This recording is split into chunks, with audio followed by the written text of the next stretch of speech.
কি ভাবছো, কোথায় চললাম সাত সকালে? যাচ্ছি স্বর্ণগিরি টেম্পল। কি ভাবলে? এর আগেও তো একই ব্লগ তোমরা দেখেছো।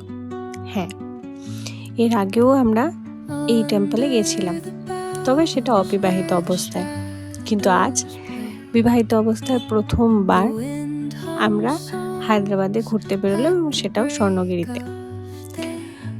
যদিও এটার সাথে একটা খুব সুন্দর স্মৃতি জড়িয়ে আছে জানো। ভাবছি আর যাচ্ছিলাম আর এটাই ভাবছিলাম, আমরা যেদিন প্রথমবার যাই সেদিন ফেরার পথে আমাদের বিয়ের তারিখটা ঠিক হয়েছিল। ঠিক সেটাই আস্তে আস্তে ভাবছি। এই যে দেখতে পাচ্ছ, এটা ঠিক 1 বছর আগে, 1 বছর বলবো না, তারও হয়তো একটু আগে আমরা গেছিলাম, এবং কোইন্সিডেন্টালি সেই দিনকেই ফেরার পথে আমাদের বিয়ের তারিখ ঠিক হয়। তো আজ আমরা বিবাহিত অবস্থায় প্রথমবারের জন্য এই টেম্পলেই ঘুরতে গেছিলাম।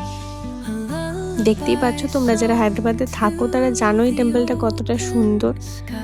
তো যাদের এক্সপিরিয়েন্স নেই তারা যেতে পারো, খুব সুন্দর একটা জায়গা। বিধ্বস্ত অবস্থায় পড়ন্ত বিকেলে বাড়ি ফিরছিলাম। চলে আসি, টাটা।